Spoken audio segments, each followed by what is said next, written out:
now says the Lord, He who created you, O Jacob, He who formed you, O Israel, do not fear, for I have redeemed you. I have called you by name. You are mine.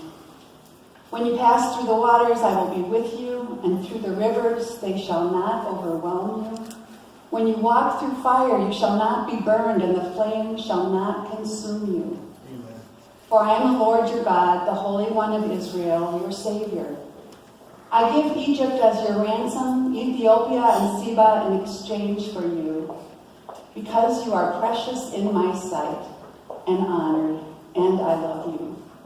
I give people in return for you, nations in exchange for your life. Do not fear, for I am with you. I will bring your offspring from the east, and from the west I will gather you. I will say to the north, give them up, and to the south, do not withhold. Bring my sons from far away, and my daughters from the end of the earth. Everyone who is called by my name, whom I created for my glory, whom I formed and made.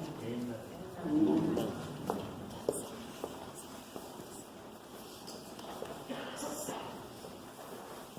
Sometimes it's just good to remember who we are. Things can get so complicated, and we can make things so complicated, and then it becomes stupid simple. You know, maybe you rolled over and wondered if you should go to church today. Maybe you could sleep in. What difference does it make anyway if you haven't shown up? And then you get here, and what do you find out? It's name tag Sunday. Well, how could you have missed name tag Sunday? We try to do that about once a month. That's good. And it's no small thing. And we know that. It's no small thing being called by name. And on Name Tag Sunday, you get a chance to maybe look at somebody whose life story you feel you know by heart, but damn if you can remember their name, you know? And now you get a chance to see their name again and maybe call them by name or hear your name called by someone else. I even put Martha Ann on my name tag today. And I realized that I don't ever do that because the only way I ever heard that was angrily, you know. You ever hear your full name? But here I know that you will say my name in love. You have a way of calling me back to that, and I am so grateful for you and for this community. Sometimes I can make it so complicated, and I can get so busy in my mind, and I can come to the end of burnout and feel like I have nothing left to give. I can almost forget that it isn't all about me. I can be so busy working my program and working your programs and working your children and grandchildren's programs that I can forget to pause and to remember how simple it really is. Isaiah 43 has a way of calling me back to basics. It is one of those passages I know by heart. It was given to me as a shared gift, and I try to pass it on whenever possible. So let me tell you about the day this passage was given to me. Now, some of you knew about shame-based systems growing up, maybe. I didn't know what a shame-based system was until I was almost 30. Now, I knew what shame was, okay? But I didn't know that it was a thing. It was a system. And so I was getting my master's degree in counseling psychology at the Edler Institute, and I was in a class down in Chicago. And the professor began to talk about shame-based family systems. Oh my goodness. And I had the lines drawn from my eyes. The thing that this particular professor was stressing was how important it is to not call people, to not say people's names in an angry manner. Like Martha Ann, you know. And I didn't know this was a shame-based system. I thought this was normal, wasn't it? You know. So this professor said, when we say that, we are saying that there's something wrong with the person. We're not saying we're angry with what they've done. We're saying we're angry with who they are. And so I sat in my seat that day in class, and I felt this wave come over me. I thought of the times I'd been called Martha Ann, but I also thought of my little daughter at home, Jessica May, and she was 2 or 3 years old. And I thought I could hear my voice and the many times I'd said to her, Jessica May. And I was convicted.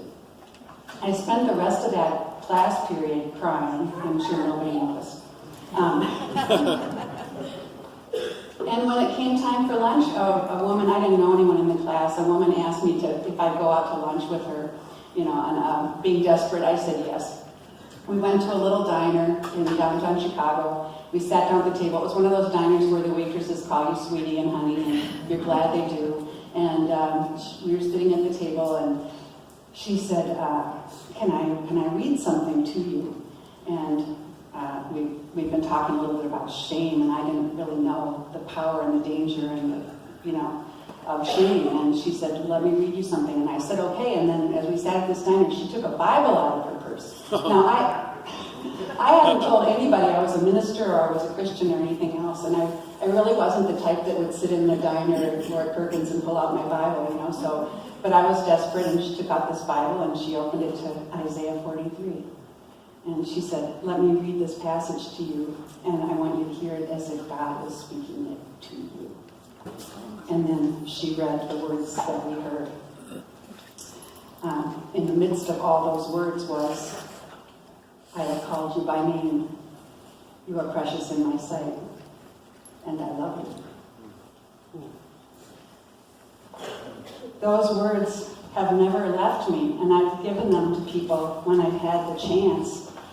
Many of us who have addictions have been called by many names, and we've probably called ourselves worse names than we've been called. Think of those names, loser, failure, not good enough, addict, disappointment. Some of us did not grow up hearing our names spoken to us lovingly. We didn't realize that we were beloved children of God, made beautifully and perfectly in God's image. But none of that matters now, because we have a God who calls us by name and calls us beloved, determined to heal the old, misguided wounds of our past and of other people's ignorance. And even better than that, we have the ability to call each other out in the same love, to call each other by name. There is no better sound in the world than the sound that your name makes when someone speaks it to you with kindness. Amen. The same goes for those around you when they hear you speak their names.